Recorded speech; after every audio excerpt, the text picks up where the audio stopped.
Right now, right now. Right now, right now. Right now, right now. Right now, right now. Right now, right now. Right now, right now. Right now, right now. Right now, right now. Right now, right now. Right now, right now. Right now, right now. Oh, I got a real good feeling. Got a real good feeling. Like there is lightning deep in my bones. Yeah, I got a real good feeling. I won't hit no ceiling. I'm going higher than I've ever known. Yeah, I got a real good feeling. Got a real good feeling. Like there is lightning deep in my bones. Yeah, I got a real good feeling. I won't hit no ceiling. I'm going higher than I've ever known. I got a real good feeling. Hey guys, what's going on? Jeb here, and in today's video, we are going to be talking about the fact that Bitcoin and crypto, and in this case, Ethereum, crashed. And they crashed pretty hard last night. In fact, ever since 4 o'clock this morning, Ethereum managed to pull back 12.5%. We saw something similar happen on Bitcoin. ADA had a massive crash as well, around 10 to 15%. It tried to recover, but over the last hour, that too has failed. And you might know what the narrative is in crypto as to why this crash happened. A lot of people are telling you that the reason this crash happened is because of a new update coming out of the People's Bank of China saying, hey, we are banning crypto trading in our country for, I don't know, the 15th time in the last decade. We're going to talk about all of that and more today, but I am here to debunk the idea that that news caused this correction. We're going to be looking at the time frame of all of that. We're going to be talking about what this news means for crypto. And instead of just doing a bunch of speculation, what we're going to do is we're going to say, all right, what do we do next? Because we can sit here and speculate all day long about what caused the crash, but at the end of the day, if we don't know what our next steps are and how to make the most money and profit the most in these markets, in these times, and we don't understand what lessons we can take away from this, then we're not going to gain anything from this. But there is a golden opportunity to actually make something of this correction and this crash, and that's what we're going to be talking about in this episode of Coffee and Crypto Live. Guys, we go live 9:30 Eastern Standard Time every single weekday, so make sure to tune in. We're going to be jumping into our first segment, which is where we're going to talk about all of the bullish technicals. Then we're going to be jumping into our second segment, where we're going to talk about all the bearish technicals. And then finally, we're going to go into our last segment, where we're going to talk about all of our conclusions. We're going to discuss what the future of crypto looks like over the next 7 to 14 days. We've got a lot of great content lined up for you today, but I am joined, as always, by my co-host, T.A. Tim. How you doing, Tim? Listen, they said it couldn't be done. They said I was done and out, but look what's sitting on my desk again on Friday. It's good. It's good for it to be back home where it belongs, and I look forward to, in 2 weeks from now, opening this up again, but that's to be determined. There you go. Well, guys, before I introduce Smay, because he is awesome, I need to give a massive shout out to Kelly Kellum, who, as always, has helped us to prepare all of this content, and a big shout out to Tim, who helped to prepare a lot of the technical analysis that you'll be seeing in this show. Make sure to go and follow both of them on Twitter. You can find Tim at @thecrypto_beard, and you can find Kelly at Kelly Kellum. Tim, if you don't mind typing his handle into chat. I'll spell it right today. Go ahead and spell it right today, yeah. So make sure to go and follow both of those fine gentlemen on Twitter. They got a lot of great content over there. We are also joined, as always, by Smay. How you doing, Smay? You weren't planning on pumping my Twitter? Well, also go follow at Thicky Smay. I'm sorry. That's true. That's true. Anyways, I didn't mean to leave you out. Anyways, guys, today I'm in a good mood. You know why I'm in a good mood? Because I get the absolute pleasure of getting to shout out our beautiful members. If you're unsure what the membership is, it is a program for you guys to be able to help support the channel, and we in turn give back to you guys, and I love it, and it's the greatest form of harmony that YouTube's ever come up with. Let's go. So guys, I want to go ahead and shout out our special members. Christopher McFarland, thank you so much for being a member. Daniel Walton, thank you so much for being a member. And Leo Timms, thank you so much for being a member, guys. The support is so much appreciated, and you guys are helping to bring this content every day, so I really appreciate you guys. And yes. Heck yeah. Thank you very much, Mr. Turtle King, and make sure to follow at Thicky Smay. Go ahead and run that lower third one more time so that people know where to find you, Smay. Go ahead and follow him on Twitter also. We got a bunch of great people for you to follow on Twitter, and you should make sure to also follow me on Twitter. I am at CryptoJeb. You can find all of those links down below. Guys, we got a lot of technical analysis to jump on into. But, Tim, we've talked about how you have won the HODL Trophy today, right? How did you win? What kind of detail us what happened over the last well, so crazy week. Just to, in case any of you guys don't know what we're talking about, we have a prediction every single now Tuesday. The three of us predict where we think Bitcoin, Ethereum, and Cardano will be sitting by 9:30 on Friday. It does not matter where it's at on Thursday. Doesn't matter where it's at 4 o'clock in the morning. Doesn't matter where it's at noon. It's at 9:30. And so I had the lowest prediction of 42,500. Jeb was right behind me at 42,600, and Smay was at 43,800. So Smay was the highest. He was actually right all of yesterday and the day before. Same thing with Ethereum. He was the highest at 3,075. I was the lowest at 2,900.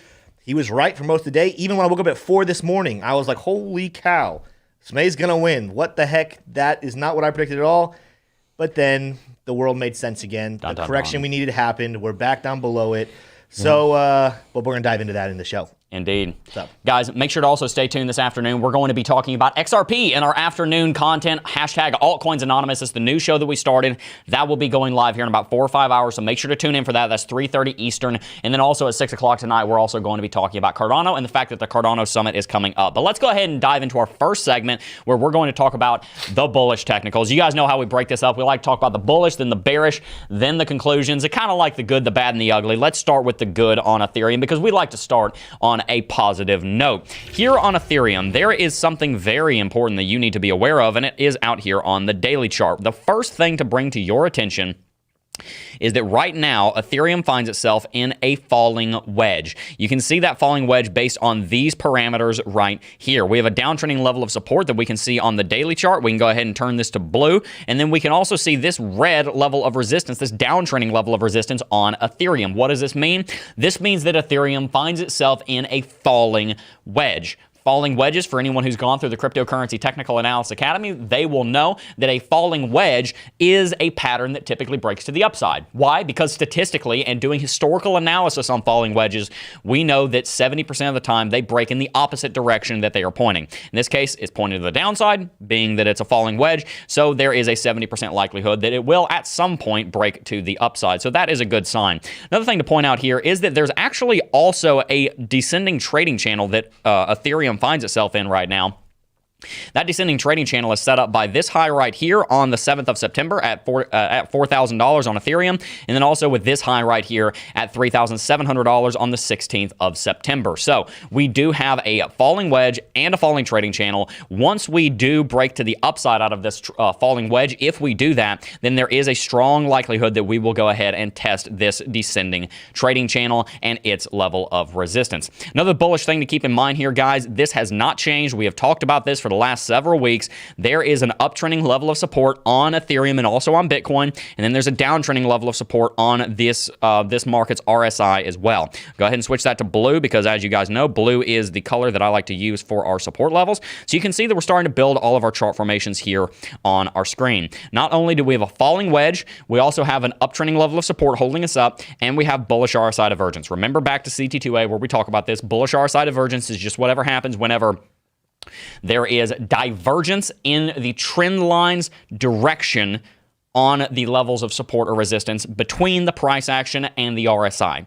So in this case, we have an uptrending level of support on the price action, a downtrending level of support on the RSI. That is what is known as bullish RSI divergence. Taking a look here at the VPVR on the daily chart, we can also see that we are essentially in a nice, comfortable pocket on the VPVR. Remember, guys, volume profile of the visible range over here is a very important indicator, helps us to find where the support levels are, where the resistance levels are, and it is something that gives us an idea of where the market finds its comfort. What do I mean by comfort? Well, in between major zones of support or resistance, the market typically likes to hang out. And that's what we're doing right now. Ethereum is hanging out right here in between $2,750 and $3,200. That is where we are most comfortable. And I will also add that over the last 4 days, Ethereum has pulled back and tested the bottom of the Bollinger Bands. You can see we actually went outside of them on the 21st, which, if I'm not mistaken, was Tuesday. We saw that big correction down to about $2,600 on Ethereum, and you guys know that I have a prediction of, maybe not a prediction, but I've talked about how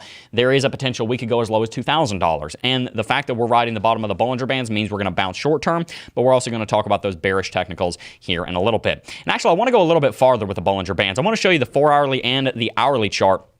Right now, you can see that ever since we had this big correction earlier on today, we have been pushing to the downside and on the bottom of the Bollinger Bands on the 4-hourly chart.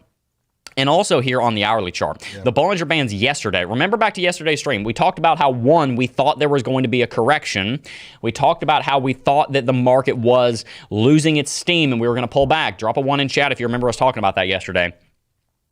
We have seen that that volatility has returned on Bollinger Bands exactly the way we talked about. We said, hey, look, Bollinger Bands are cyclical, the same way the market is cyclical between moving through bull market to bear market to bull market to bear market. Markets move that way. The Bollinger Bands do the exact same thing. They move from bullish, they moved from very high volatility to very low volatility, and we just went into a period of very high volatility, and in doing so, we pushed very far onto the bottom of the Bollinger Bands. But I want to throw it to Tim really quickly. Go ahead and tell us a couple of things, Tim. Well, the Bollinger Bands are really important, and if you go back and watch yesterday's show, just so you guys can fact check us, and I know it's common practice, a lot of people are like, oh, I called this. This is a case where we called this, and I'm going to read you guys directly what I wrote in notes yesterday. This was about Bitcoin, but Bitcoin and Ethereum right now are doing very, very similar things. So on notes on the Bollinger Bands, on the 4-hourly chart, my notes literally say we're sitting right above the 20 SMA on the Bollinger Bands, pairing that with a few red candles. The last time we saw that, we went back down to test the bottom of the bands. Boom. What happened? We went back down and tested the bottom of the bands. On the hourly chart, my note here is constricting Bollinger Bands usually signal a breakout incoming. Looking at the other technicals, odds are that it is to the downside. What happened? Boom. We saw those Bollinger Bands broaden up and we went to the downside. This is all what we were seeing yesterday happen. It's coming true. This is a part of the plan. Just so you guys know, nothing has changed when it comes to the technical standpoint. This is actually how that price was supposed to play out. So that's why Bollinger Bands is actually one of my, at least in the last little bit I've been doing technical analysis, it's one of my favorite indicators to help predict a future price movement. Maybe not the exact level, but helps us predict a movement. Yeah, absolutely, guys. Look, if you're enjoying today's stream, make sure to go ahead and smash that like button. Let's see how many likes we have right now. Only 330, guys. I know we can get higher than that. We already have 2,200 people watching. Thank you very much for choosing to spend this time with us today. We don't take that for granted, and we want to bring you the best content that we possibly can. Really quickly, let's take a look at one of our favorite indicators here on the channel. It's called Lux Algo. It is a premium indicator, and the reason that we use it and that we do promote it is because it genuinely gives us great signals that we are very thankful for. So, for example, right now, we have Lux Algo here. It is set to 29 on the inputs here, even set to 37, which is what it's currently giving us, but a couple of hours ago, it was telling us to set it to 27. You can see we had a strong sell signal that called this, and if we set this back to 29, which is where it was telling us to be a little bit earlier, you can see that there was actually an exit sell signal right here at the bottom. That is indicating that Lux Algo believes that we are looking at a short-term bottom. So that's a bullish sign for any of you guys here on the shorter-term time frames. If you're down here scalping or something, you have reason to believe that, hey, we might be moving to the upside over the next couple of hours, but I want to be clear on that. I'm not talking about the next several days. I'm talking about the next couple of hours. And also, take a look down here on the hourly chart. We're currently having a little bit of a bounce on Ethereum, and we have what is known as a bullish engulfing candlestick formation. We have a small red candle followed by a bigger green candle, and even as we're talking, the market is attempting a recovery. So in general, guys, the market is looking decent.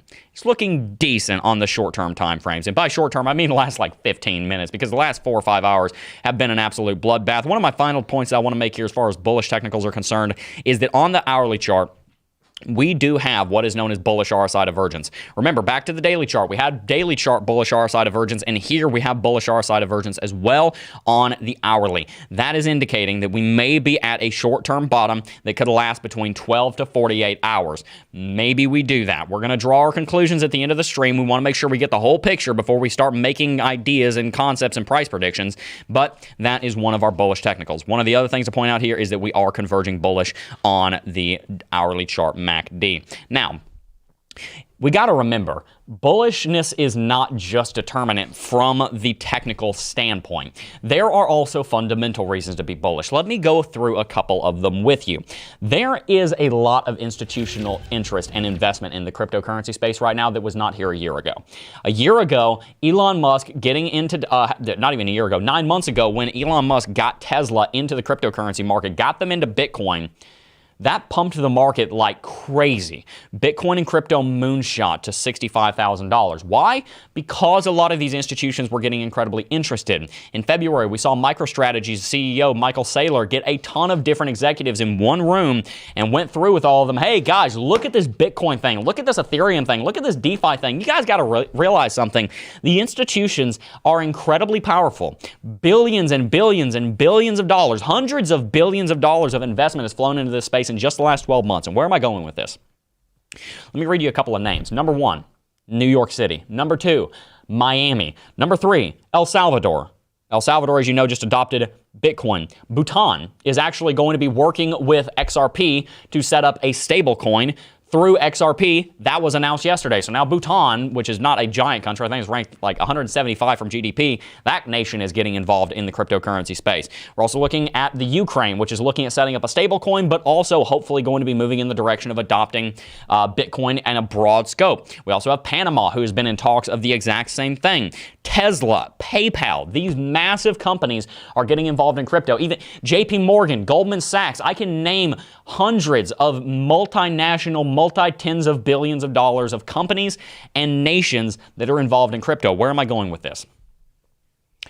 I believe that the last 2 weeks has had some manipulation pushing us to the downside.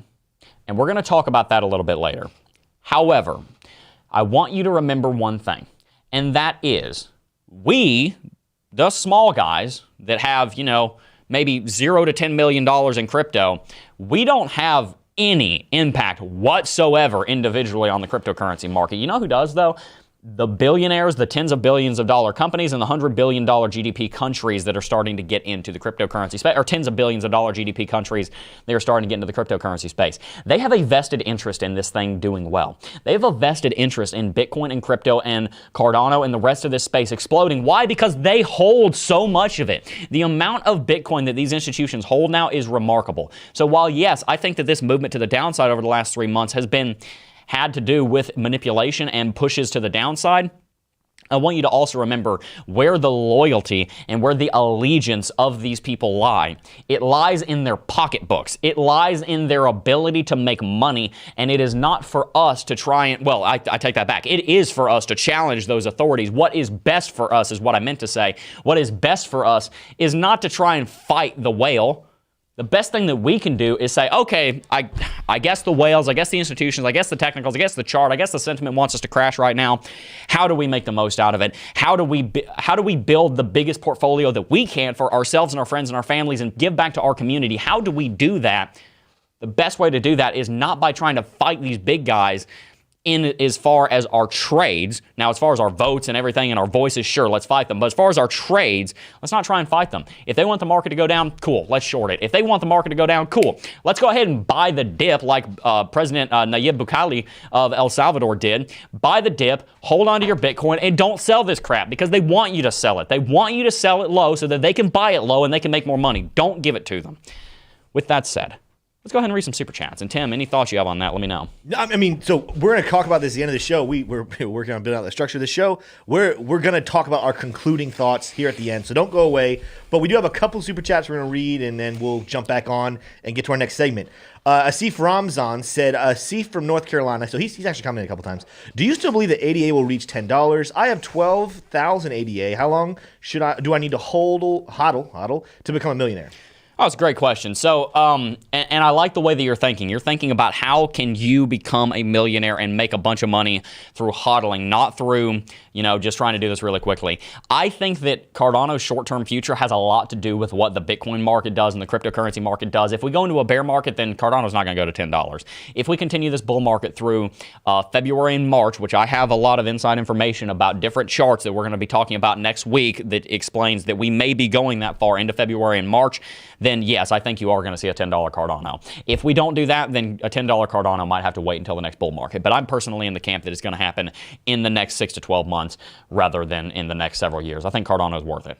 All right, we got a great name here that's going to challenge my reading skills. Mattis Galambosi. I'm sticking with it. Don't know if it's accurate, though. Waking up with Jeb after a night shift daily. Love it. Let's go. Thank you very much. Great routine for if you have a Somebody said Jeb has a guy confirmed. More like I have a chart, but sure, I have a guy. I have a guy now. I guess I'm like Ben. Well, yeah, we'll have guys. JD Park kind of broke my heart here because he used to be in Team Tim. He says, your yesterday's show really helped me trade. Let's go. Thank you so much, team. Cut the beard, burn the truck, turtle power. Love you guys. JD, what happened last time that you predicted a SME victory for the HODL Trophy? Maybe, actually, now that I think about it, keep predicting that way, JD, because I like winning. Guys, I do have a guy. You want to know who the guy is? His name is Kelly Kellum, and he helps us to bring a lot of this news together. Go and follow him on Twitter. He had 100 followers when we started yesterday's stream, and by the end of today, and by this morning, he had 500 followers because you guys went and followed him. Why should you follow him? Because he's a freaking genius and knows almost everything about crypto. He's teaching me stuff. It's great. Kelly is incredible. He's giving us a lot of help, so make sure to follow at Kelly Kellum. I have put him in chat. Make sure to go and follow him on Twitter. I want to see him at 1,000 followers today. I know we can do it. I'm excited. We got a couple more minutes before we jump into our next segment. We're going to keep reading super chats. So also make sure to smash that like button. I know we can get to 1,000 here in the next couple of minutes. Here's a great one. And this is something actually, just so you know, genome unknown. I'm assuming that's right. We're actually in the process of working on stuff like this. But he said, just sign up for CT2A, but feel like the TradingView walkthrough video is a little outdated. We agree with you, and that's actually one of the things we're working on fixing. Guess what, guys? I am actually re-recording the TradingView video on Monday. It's coming. Ooh, it's coming. I didn't even know that. Yeah, that's you guys heard it before me. Yep, there you go. Chirag Patel. Hi from, Bahrain. Bahrain, yeah. What impact will Bitcoin ETF have on the market? You know, the Bitcoin ETF has been being talked about in crypto for the last 4 years. Data Dash, Nicholas Merton over at Data Dash, also a channel you should subscribe to. He was talking about a Bitcoin ETF way before the rest of us were. He was talking about back in 2017. If an ETF had have come out in 2017, gone. Bitcoin would have moonshot. At this point, with how much investment we have in crypto, I just don't think that it's as big of a deal as it was. Sure, it would pump the market, but frankly, I just don't see it as being as impactful as it used to be. And the SEC and the CFTC, everybody involved with an ETF has been dragging their feet so much. If it happens, sure, it'll be a big deal, but I just think it's not as big of a deal as it used to be. Tim versus names. I like that, Matt. Yeah, no, I just saw that comment. That's good. That was good. All right, next one we got is from Eric Liddell. Said, thoughts on China making crypto business illegal? There you go. We are going to be talking about that in like 2 minutes. He's like, can you do some TA on Tim's beard and project its length come November? Good idea. We should do some beard TA. I don't trim the length, so a beard grows how many inches per month? Like one? I think half. I think maybe half. No, it's half an inch. That's what it is. Half an inch. It's like half an inch. I don't even. I've never measured it. I don't know. We'll see. Tim, you should be one of those guys with like a 4 foot long. But you know what? Have you guys ever dropped a 1 in chat? If you've ever watched the Polar Express, like you got that long beard, you need to be that guy. We just had a new Grand Master join. Screwhead is his name. Welcome to the Jedi Grand Masters. That is our membership program. Thank you very much for joining us. We got time for one more super chat before we jump into the Bearish TA. And yes, we are going to be talking about that China news. That's one of the big topics of today's stream. So let's go ahead and read one more. Yeah, we got one from Corey saying, I'm also hodling around 8 ETH and 80,000 ADA and even more on VET. Financial freedom, here we come. Boom, let's go. Make sure to smash that like button if you haven't already. I know we can get to 1,000 likes here in the next couple of minutes. Let's go ahead and jump into our bearish technicals. I know this is your least favorite segment, but it might be the most important because the first thing I want to say here, guys, is they want you to sell. Who is they? The people that are selling the market right now, hoping that it will go lower so they can buy more. That's what they want you to do. That's what these big institutions that want to buy the dip and they want to buy in at $2,000 on Ethereum and $40,000 on Bitcoin or even lower on Bitcoin, $36,000 on Bitcoin or even lower than that. They want you to sell. So we're going to talk about the bearish technicals right now, but the last thing I would want you to do coming away from this segment, which we're starting right now, is to get freaked out, sell your trade. I am not bringing you FUD in this video. I am not bringing you bearish technicals to try and FUD you out of your trade. I'm bringing you bearish technicals every single day so that you have both sides of the story, so that you know what you're doing, so that you don't get convinced by other people who are going to tell you the same thing I'm telling you because it is factually accurate, but then twist it in a way to freak you out and get you to leave because it'll be the biggest mistake you'll ever make.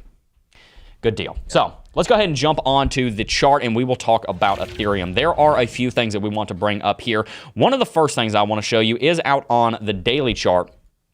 Let's go ahead and look at our Fibonacci retracement. Fibonacci retracement, as you guys know, is a fantastic way of finding the levels that a market might go to. I have been drawing Fibonacci like this, and Tim actually pointed this out this morning, that we have a support level here between 2540 and 2615 on the Ethereum daily chart. Where does that come from? It comes from our Fibonacci retracement starting down here at $1,700 and moving up here to $4,100.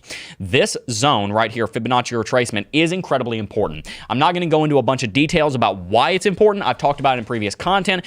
Go look at Fibonacci retracement throughout 2018 on Bitcoin and Bitcoin's recoveries, you will see that the Fibonacci golden pocket, that is between 61.8% and 65%, is incredibly, incredibly valuable. And by the way, if you don't know how to get the golden pocket up, we talk about Fibonacci retracement in CT2A. And also, if you double click here, you can go to your style, go ahead and switch one of these on and switch it over to 0.65 because it's not on by default. And then you will get this other little level right here on your Fibonacci retracement. Nevertheless, Fibonacci retracement on Ethereum gives us a zone of support that I'm going to go ahead and draw here with a box in between roughly $2,538 and $2,615. A lot of people are wondering where Ethereum goes next. That is one of the areas that it is likely to find support should it need to.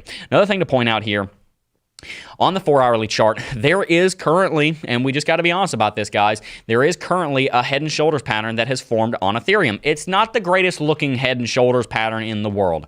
Look, I understand how that is. The fact of the matter is, when you don't have a good head and shoulders, life tends to be kind of a downer. And that's kind of what we're seeing happen right here on Ethereum.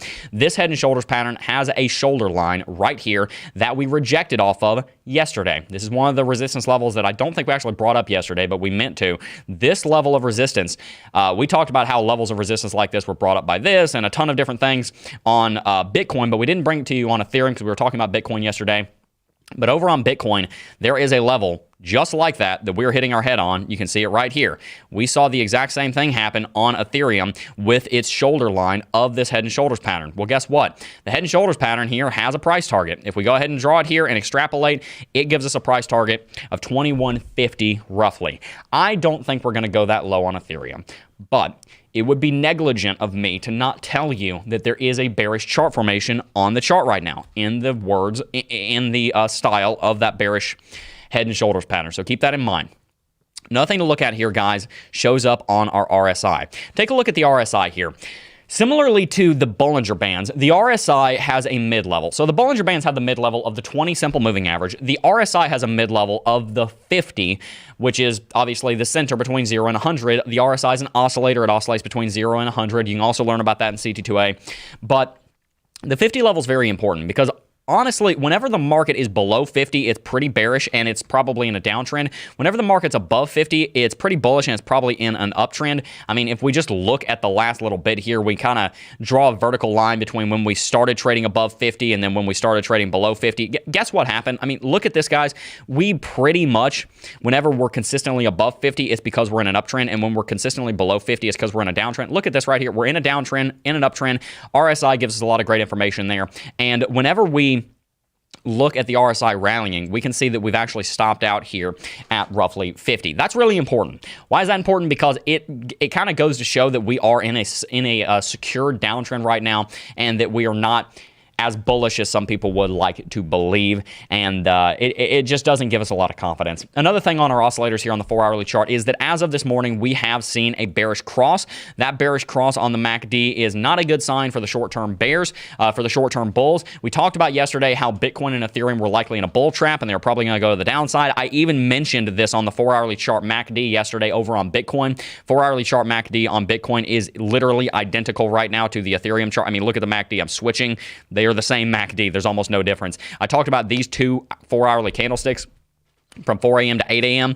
Those were the two most recent on the 4-hourly chart yesterday. And I said, look, the MACD is converging on itself. It means a cross is probably coming. That's what we saw happen. The cross came. That is not a good sign for the next 48 hours here on Ethereum. So definitely keep that in your back pocket. Moving on down here to the hourly chart, I want to take a look at the volume. We talked about yesterday how if we draw a vertical line right here between the center on Bitcoin, but also it shows up here on Ethereum, the volume was increasing as we were going into a downtrend. Notice the price action is going down, but the volume's increasing. That means there's confidence in that movement. Then when the market started going to the upside, the volume was going down. Guys, let me just be clear here. There are traders who literally, all they look at is volume. Like, that's how important volume is. There are people who have made their career for the last 40 years trading stock markets and now crypto, and they only look at volume. They're called volume traders. Like, drop a 1 in chat for one of them. There's not a whole lot of them, but there are people out there that literally trade off of nothing but volume. It's a very important indicator.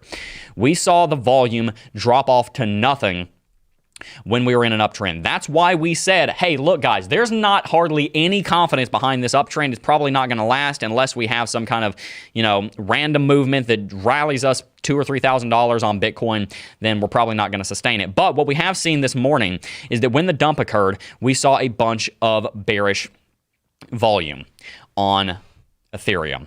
Now, those are the technicals, but we have some more fundamentals and news that we need to cover here. Let's go ahead and go to full screen, and I want to break this down for you because you guys have been mentioning it. It's the elephant in the room, and it is none other than China. Let me just break down the history for you. I have some notes over here. You guys know that it seems like every other week China's banning Bitcoin or dropping some kind of FUD on Bitcoin. I've got the history for you right here.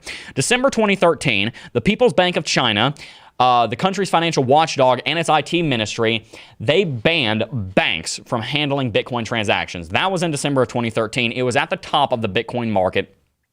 We saw a big correction from there. September of 2017 rolls around. I got in the cryptocurrency space July 31st of 2017, so I vividly remember this. Let me just pause right there. When I got into cryptocurrency, what I'm about to read to you, this point says that it happened only once. It happened many times. China every other week, literally every other week, was saying, we're banning Bitcoin, we're banning Bitcoin, we're banning Bitcoin, we're banning Bitcoin. It was just the mantra. It's FUD. September of 2017, it was made public that local exchanges in the country had been ordered to cease operations. So exchanges went offline. The only thing you could do over there was peer-to-peer transactions. People were mining it, sure, but you weren't going to see a Coinbase open up in China. That was where that ban came from. So look at this. This trend is they're banning different parts of it. Notice that. They could have banned everything all at once, but what they're doing is they're banning different components of it. 2019 rolls around. The People's Bank of China sought public opinion on a list of industries it wanted to promote or restrict. Among those it wanted to phase out was Bitcoin mining. It's interesting. Something was released about a year later, and then Bitcoin mining mysteriously dropped off of that list when they actually went public with that plan, saying, hey, we want to phase out these industries, we want to promote these industries. It disappeared. But remember, to May of 2021, we had a double whammy. Bitcoin mining got banned in China, and Elon Musk was just promoting this FUD about, oh, Bitcoin's terrible for the environment. Bitcoin's bad for carbon emissions. By the way, why did China ban Bitcoin? Nobody ever talks about that. The reason that they say they banned Bitcoin is because it's bad for the environment. Funny coming from China. Everybody has this perception that China is the biggest polluter in the world, which is factually accurate. But to be fair to China, they are actually at least trying to cut back on carbon emissions, not because they want to be this, great country that's really good for the environment, but because the carbon emissions in China are killing hundreds of thousands of people every single year, and it's being a massive burden on their own healthcare system. So Beijing in 2000, was it 2000? Tim, do you know this? Was it 2008 when the Olympics went to Beijing? I think it was 2008. Oh man, I think it was 08. It was in fact 2008. It was 2008, right? Yeah. So they wanted to put on a great image for the world, and then what happened? Everybody shows up to Beijing, and you can't see your hand in front of your face. I'm exaggerating, but you get the point, because the pollution was so bad. It made them look terrible, and it just exasperated this idea that pollution's all coming from China, which, again, they are the biggest polluter in the world by total amount. I might be wrong on that. Can you fact check me on that, Tim? The total amount of carbon emissions globally by country. Can you go ahead and check me on that? I believe that's true. If not, they're in the top three. By capita, I think it's America, but total, I think it's China. So there's this idea that they want to cut back on carbon emissions, right? Or that they are very bad with carbon emissions. They actually are trying to cut back on it. And that's why we saw that they actually banned mining. Big reason they did that was they said it was for the purposes of carbon. That's not true, in my opinion. That is true. Thank you, Tim. Just check me on that. They are the biggest carbon emitter in the world. Yes, they did want to cut back on carbon emissions. I think this was manipulative. We're going to get into all of that. But this morning, we had an article drop on Reuters. I'll go ahead and bring that article up right now. It's right in front of me. Very short article. It's literally like 3 sentences. This, as far as I can tell, was the article that broke the news of the China Central Bank. This article was published at 5:24 a.m. Keep that time in mind. We're going to look at that here in a second. Shanghai, Reuters. China's central bank vowed on Friday to crack down on illegal activities of crypto trading, banning overseas exchanges for providing services to mainland investors via internet. The People's Bank of China also said it will bar financial institutions, payment companies, and internet firms from facilitating cryptocurrency trading, and will strengthen monitoring of risks from such activities. So here's the deal. This is an official Chinese announcement that took place. I found the article. I don't speak Mandarin, so I can't read what it says, but they did release a statement this morning. But here's the thing that Western media is getting. A lot of the media is acting like this is something new, and there are certain things that are new about this. They're like fully banning it now for the, 15th time in history. a lot of what they said is actually just a reiteration of what they've said before. For example, remember what I said earlier, September of 2017, it was made public that local exchanges in the country have been ordered to cease operations. Well, what do I just read right here that broke this morning at 5:24 a.m.? China's central bank vowed on Friday to crack down on illegal activities of cryptocurrency trading, banning overseas exchanges from providing services to mainland investors via the internet.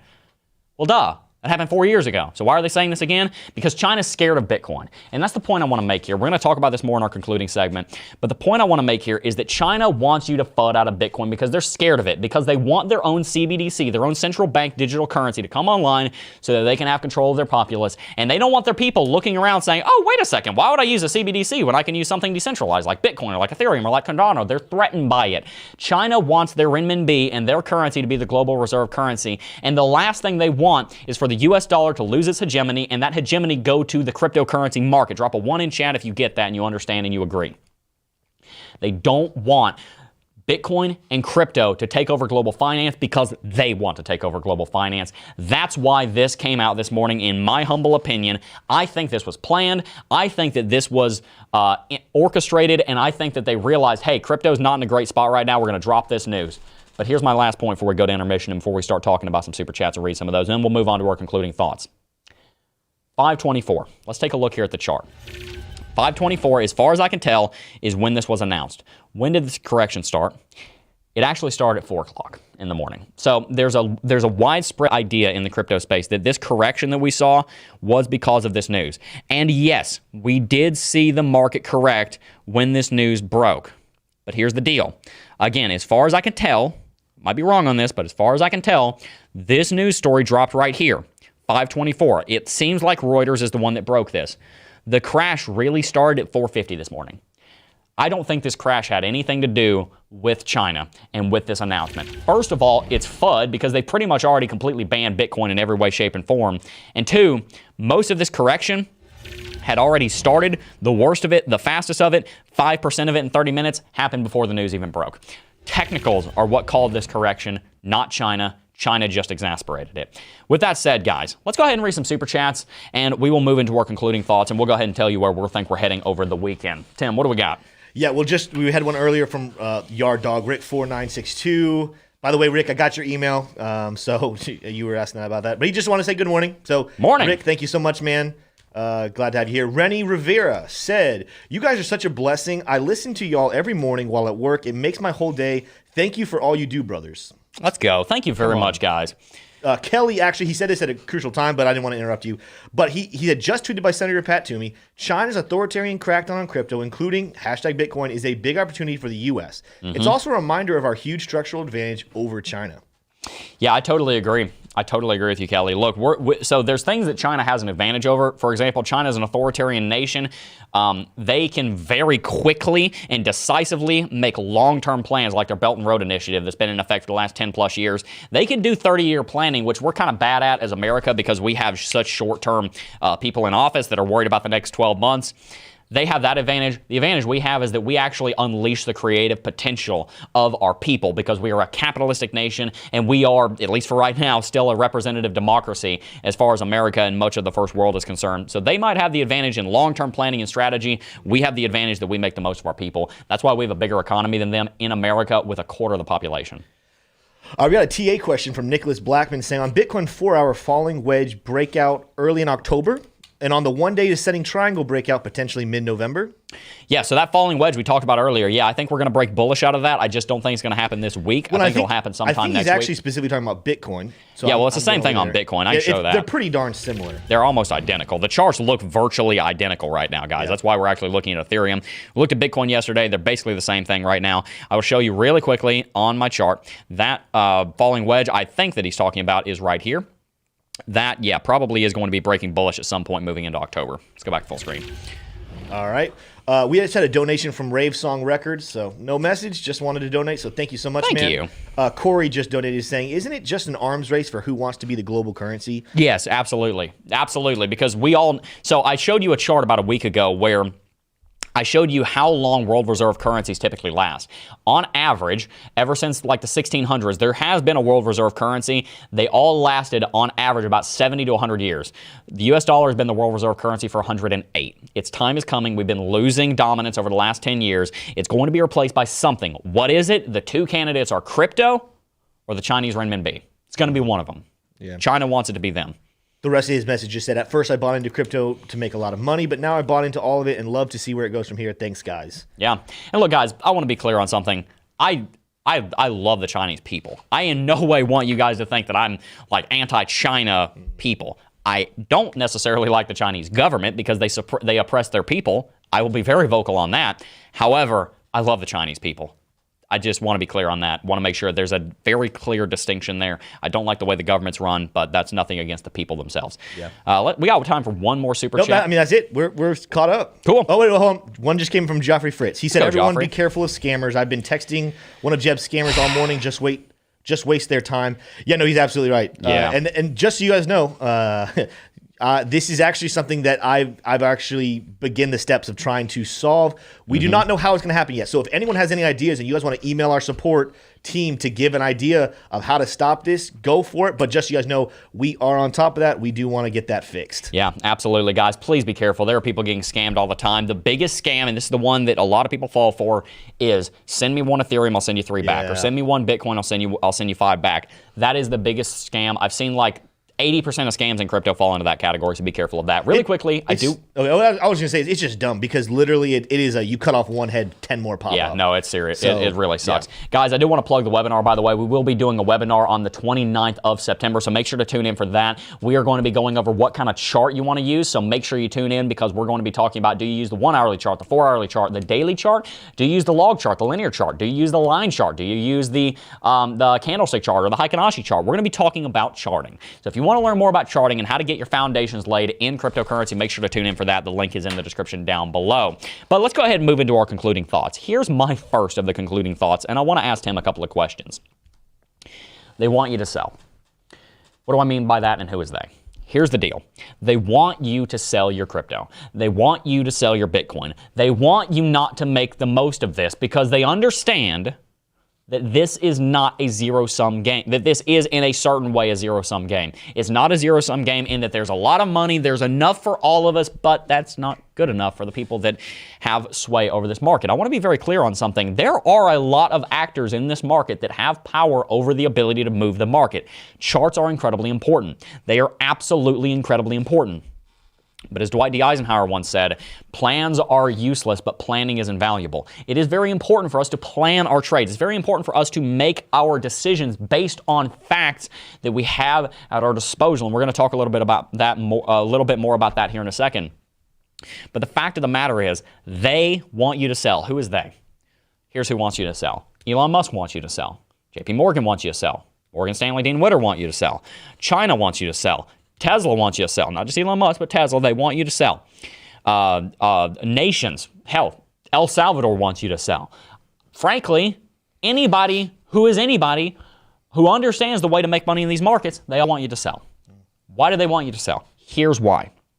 Because when you sell, the price goes down, they get to buy in cheaper because they have a long-term perspective on this market. The people that have a long-term perspective on this market, that's who I'm talking about, who understand the major socioeconomic impact that this space is having on crypto, they are the ones that want you to sell. Why? Because they get to buy the crypto that you're selling down here. They know that when crypto drops from $52,000 to $42,000, you start asking very valid questions. By the way, these are valid questions. These are not wrong to ask these questions. You start asking, and we start asking very valid questions like, are we going into a bear market? Are we going to crash down to 30? Are we going to go so low that I am going to get knocked out of some of my loans that I have on BlockFi using cryptocurrency as collateral? They want you to be asking those questions. They want you to be scared. Why? Because they get to buy the dip. Because they understand Ethereum's going to $10,000. Cardano's going to $10. Bitcoin's going to $100,000 and higher. They understand when I'm talking about a $50,000 Ethereum, when I'm talking about $1 million Bitcoin, when I'm talking about DeFi and the cryptocurrency space being bigger than the stock market and going to $200 trillion in the future, they understand that's going to happen. Why? Because you can't stop this thing. Pandora's box was opened on July 3rd, 2009 when Bitcoin was launched and started getting mined. DeFi is the future of finance. NFTs are going to be $1 trillion market. They're already moving in that direction. Look at what the last 24 months have brought to crypto. They want you to sell. They want you to freak out when the market crashes like this. They don't want you to have confidence in it.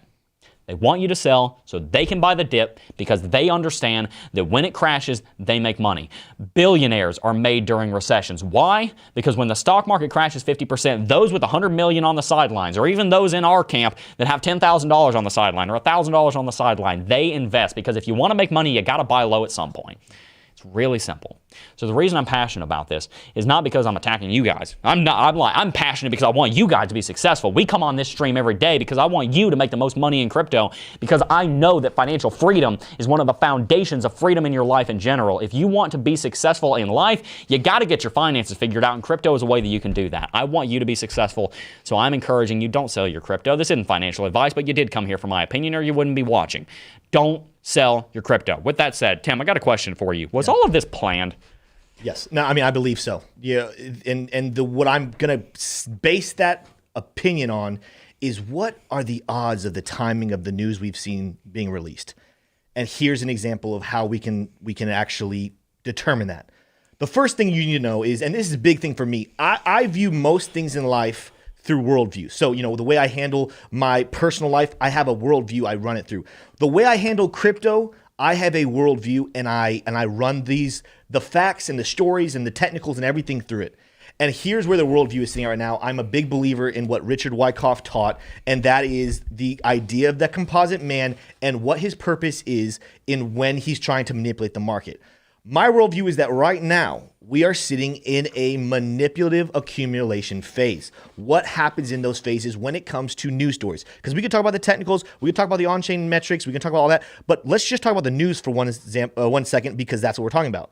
He discusses the timing of news stories being put out to FOMO people in at certain moments and FUD people out at other moments so that the composite man can continue to accumulate wealth. I believe that the story, people knew this was coming out. I believe, actually, what we were kind of in the middle of trying to decide, we need to look at a little bit more before we know for sure, but is the story even true? Was it just a FUD article by Bloomberg or other centralized banks trying to FUD the retail investor out?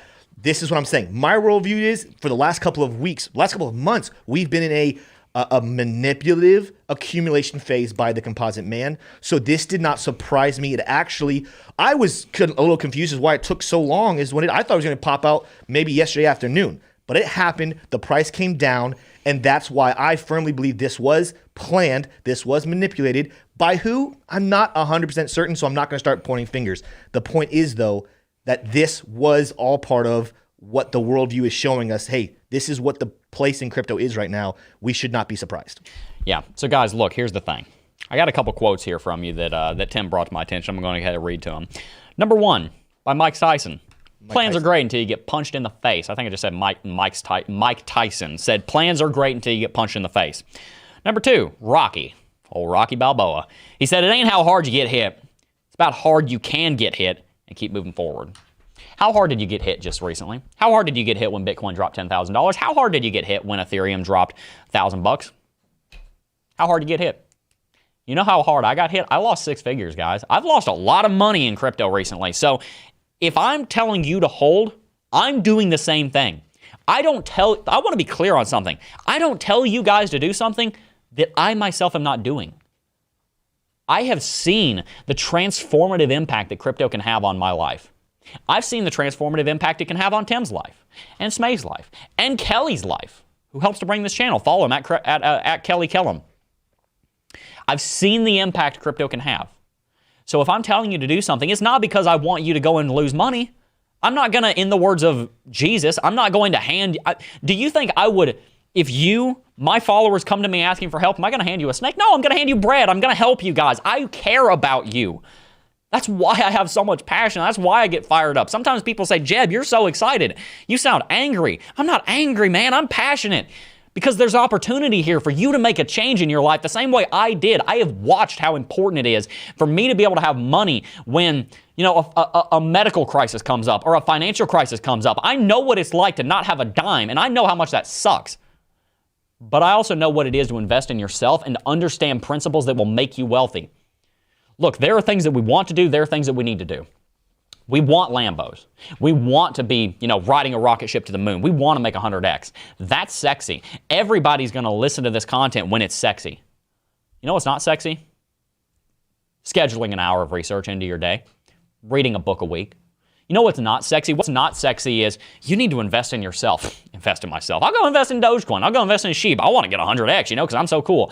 If you want to be successful in crypto, here's what you got to do. You got to invest in yourself. That's been the message from day one. That's why we focus on education here and coverage, and we tell you what's going on. So do I think this was all planned? Yeah, I'll be honest with you. I think that there are a lot of people who knew that crypto was in a rounding top and said, you know what, if we crash the price, we'll freak everybody out. We'll go into a correction for a few weeks, and we'll get a lower buying opportunity. Yeah, I think there was some of that going on.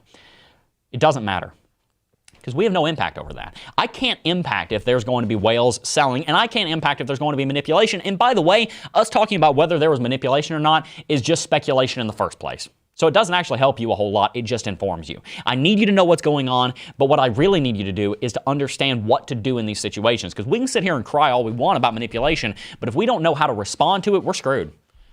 Here's how I say we respond to it. I say we continue looking at the technicals, we continue looking at the charts, we continue understanding to the best of our ability what the market's doing so that we can make the most out of this educational opportunity. Because when the market crashes, we have a golden opportunity to learn about why the market crashed, how the market crashed, and how the market might respond next. That's my take. Tim, I got another question for you. Yeah. Since we didn't have knowledge in advance that there was going to be a big crash here from a manipulation standpoint, since we didn't have advanced knowledge that China was going to drop this news and that we were going to have selling pressure, for example, 3 Tuesdays ago when we saw the market crash when El Salvador came in, since we don't know when manipulation is coming and we as the retail have no effect over that, what should we do when that is coming? Well, and what I'm going to answer this for is just some people might have seen it coming. Some people might have been right. Some people might have predicted this. I think the better way to answer this is, what if you were one of the people who didn't? What if yesterday you saw that price going up and you were like, okay, we're done. Like, we're ready to go back up. We're going back hitting 50, and you're wrong now. All right? That's who I'm answering this question for. You have 2 options. Number 1 is you can just sit on the floor and you can cry and you can blame everybody else and you can say, oh, it's their fault. Oh, everything was fine. Why are they manipulating? You can do that. That doesn't help you, and that doesn't help anybody else. The other thing you can do is learn from your failure. You can use this to educate yourself and continue to grow. Now, the other thing, let's answer from the other side. Let's say you were right and you predicted that this price was actually going to come back down. You can do one of two things. You can gloat. You can stand on the mountaintop and yell, oh, yay for me. I was so... Or you can stop and say, all right, now what can I learn from being right?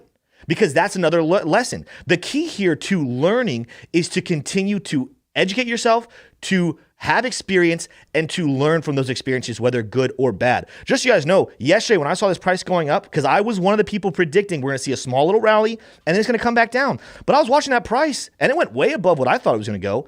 And I literally was talking to Smay. I was like, okay, I was wrong. It looks like Smay's going to win the HODL trophy. I was wrong about being right. And guess what? I need to move forward and learn, hey, actually, this is a situation where I was right, and I need to learn from it to stick to my guns longer. What did I read? What did I think? What were my thoughts that made my prediction that ended up being a part of what actually happened? And that was, A, from a technical standpoint, our pricing is correct, and B, from a worldview standpoint, we're in a manipulative, accumulative phase. We're going to see some form of manipulation happen to bring the price back down. And I got to continue to grow my experience in this field so I can continue in the future to learn and grow and grow. And I will fail from time to time. I will make a bad prediction. But what I'm going to do is not cry, not slither off into the darkness and never talk again. I'm going to use it as a learning experience to grow myself for the future. Absolutely. So guys, look, here's my final thoughts on this. Then we're going to read some super chats. Nothing's changed from yesterday. We came to you yesterday and we showed you the technicals. Hey, look, guys, the market's rounding. The volume sucks. We're probably going to correct. We got resistance above us. We're probably not going to rally. That's what happened. Technicals are not always right, but when they are, they are. And in this case, they were right. The technicals said we were going to correct, and they did. Then we also had this news come out about an hour after we started the correction. Remember, the news came out after the correction started. The correction seemingly did not start because of the news of China. It came out after the correction had started. It just exasperated it. Here's the deal. And I've said this multiple times. I'm saying it one final time to hammer it home. I understand I'm repeating myself. You can do one of two things when things go sideways.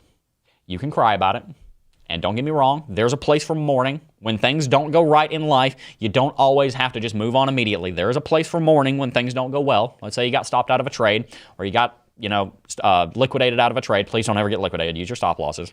If you lost 10 grand a day, I get it. Look, it sucks. I know what it's like to lose money, believe me. There's a place for mourning. That doesn't actually help you hardly any. It helps you to cope, which is important. But what's really important is finding the lesson in it. What is the lesson in this? Here's the lesson in what we just saw. There are manipulative forces in the market. There is news that's going to rally the market or crash the market that the technicals simply can't foresee. A chart cannot tell you, hey, we're about to hear China ban Bitcoin for the 25th time, and they're obviously manipulating the market. You can't predict that with technicals. It's not what technicals were set out to do, right? What you can do is you can learn from it. And you can take the lesson that investing in yourself and understanding the charts and understanding, hey, it's really important that I follow the news cycle and that I know, hey, this news just came out. That's what we can learn from this. We can learn the value of self-improvement and education because, as I've always said, and everything goes back to this, guys, this is how simple this is. It seems complicated, but it's not. It all goes back to this. The best investment you will ever make is an investment in yourself. I've been saying that for 3 years. That's why we have the Cryptocurrency Technical Analysis Academy, where I teach you guys everything I know about TA. That's why we come on this channel, 9:30 Eastern for Coffee and Crypto here, 3:30 Eastern for Altcoins Anonymous, where we're going to be talking about XRP this afternoon, and why we come at you 6 o'clock for Crypto Bytes. We're going to be talking about Cardano in that episode. That's why we come to you every single day, because the best investment that I ever made was an investment in myself, and I firmly believe that the results that I've had becoming a crypto millionaire in the last 4 years before I even turned 21, I firmly believe that you can do the same thing. How? Through investing in yourself. So with that said, let's wrap out with some super chats. Yeah, let's do it. We got a couple of these. We got one from Sazin. Sazin. Not Susan, it's Sazin. Could we look at Solana as well? Thanks. Sazin, we just did a video actually last night. Jeb updated Solana, but it is a project we're covering more frequently, so look for that in the future, but probably not today. Yeah. Matt C. also donated saying, I saw that a scammer on Twitter yesterday. I saw a scammer on Twitter yesterday too. You have to read the address. The address was at CryptoJedb. The D instead of a B. Be careful and block that address. Report as spam. Never send them money or info. Yeah, no, it's really sad, guys. No matter who you follow, there's going to be somebody being an imposter of them. And the reason they do it is because people fall for it. So we wouldn't be talking about this if people weren't falling for it. I don't want you to be that person. Yeah. If somebody ever tells you, send me one whatever, and I'll send you back a number of whatever, don't do it. It's a scam. Never in the history of ever has a giveaway. And by the way, giveaways do happen. We've done giveaways before. Never in the history of mankind have you ever needed to send crypto to someone to verify your wallet. That doesn't happen. That's impossible. It doesn't need to be done. Yeah, we had one from Bratitude. That's an interesting name. ADA ever hit 1,000 in 50 years? What's your thoughts? I don't think so. $1,000 for ADA would mean it would be like I'd have to do the math, like $100 trillion market or something crazy. I think 800 billion $800 trillion is what it would have to be. I don't think that's going to happen, no. Another great question is, because that's also, the whole question is prefaced by saying that the US dollar is still around in 50 years. That's true. So that's another great question. I think there's going to be a point where we're going to stop comparing projects to the US dollar. Yeah, I agree. We're going to start comparing it to whatever takes the top dog. I think it's Bitcoin, but could it be Ethereum or Cardano or something else? Yep. But yeah. Let's see here. Do we have 2 new super chats? But I'm going to come back and grab those in a second. We have a donation from Mark Huang. Didn't want to say anything. I think earlier he shouted out the Hokies, so go Hokies. Go Hokies. But he just wanted to support the channel. Gatidius Telecom. That's a great I saw name. Smay about to try to make some. Smay doesn't get the camera right now. He doesn't get to talk. I mean, he's got the switcher. I know. So. What do you think I was gonna say? I don't even want. I'm not gonna go Mountaineers, baby, go Mountaineers. Shut it. Oh my God. Gatidius Telecom said, "Hey guys, 3 billion people on Facebook. How many Chinese are going to use it to trade crypto once it gets in? We don't need China. They will buy it more expensive." It's behind the Great Firewall. If they don't want their people getting access to Bitcoin, it's going to be very hard for the people to get access to Bitcoin. If you don't live in China, and I've never been to China, but I've done quite a bit of research on it. China is it is very hard to do anything in China without China allowing you to do it. Like, they are implementing something called a social credit score, and if you do anything like talking bad about China or talking bad about a government official, you lose score. The same way you have a credit score in the first world, you lose your social score, and if it goes too low, you start losing things like internet access, the ability to fly, the ability to use their high-speed rail network, the ability to leave the country. So basically, if you don't comply, you lose rights. They literally just say, hey, if you don't do what we want, we start stripping your rights away. That's why I'm so vocal against the Chinese government. Nevertheless. All right, we got one from MV saying, I only buy the dips and ignore selling at the top in short terms because it's hard to know when it's the highest and when it's the lowest. Is this reasonable? That is how I've always done it. To this day, I've been in crypto for over 4 years now. To this day, have never cashed out of crypto. Ever. Period. Full stop. I've never taken money out of crypto and done anything with it. Every single Satoshi of crypto that I have ever taken into a wallet has remained in crypto or a stablecoin. Of course, if you're trading, then you got to trade into a stablecoin. I'm not talking about that. I'm talking about saying, oh, I have 5 Bitcoin. I'm going to take 5 Bitcoin out and buy a Lambo. I've never done that. I've always bought the dips, held the tops. That's how I've always done it. It's my personal strategy. Gotcha. We got one more super chat, and then we're going to wrap out this stream with super chats. But from Kelly Kellum, just giving an update. We're going to wrap up the stream from this thing. Kelly Kellum said, bunch of whale alerts, tweets showing that a ton of stable coins being minted tends to front-run market pumps upward. It is true. Absolutely, guys. So look, here's my final thoughts. The next week, moving into this weekend, might not be incredibly bullish, but I do think we have something big on the horizon, and I don't think this bull market is over. I'll be honest with you. I don't think we're in a bear market. I really, really don't. So, guys, make sure to follow all of us on Twitter. You can find all of our handles down below, but also make sure to follow Kelly at Kelly Kellum, KELLYKELLAM. Make sure to follow Kelly on Twitter. He's currently at 500 followers. I want to get him to 1,000. He's one of the people that helps to bring this content to you. He helps us with all of our research and note-taking and planning for this stream. If you guys want to support the channel, also consider checking out our membership program. You can hit join down below. And make sure to subscribe to the channel if you haven't already, guys. We're one of the fastest growing channels in crypto for analysis. And the reason is because we're trying to bring you high-quality educational content that helps you to make some money in crypto so you can go and give back to your friends and your family. Look, I want you guys to have toys, but what I'm really concerned about is not you getting a Lambo. I'm concerned about you being able to pay the medical bill if your father has to go to the hospital. I'm concerned about you making sure that your kids can go to college. That's what I'm concerned about. Sure, I want y'all to be rich. Great. But I'm really more interested in making sure you have financial security and stability and freedom, because that is what is going to help you build a great life. With that said, guys, subscribe to the channel if you haven't already. That's all I got for you today. Before I go, I do just first want to thank each and every single last one of you for watching, as always, and I will see you guys in the next video. Peace.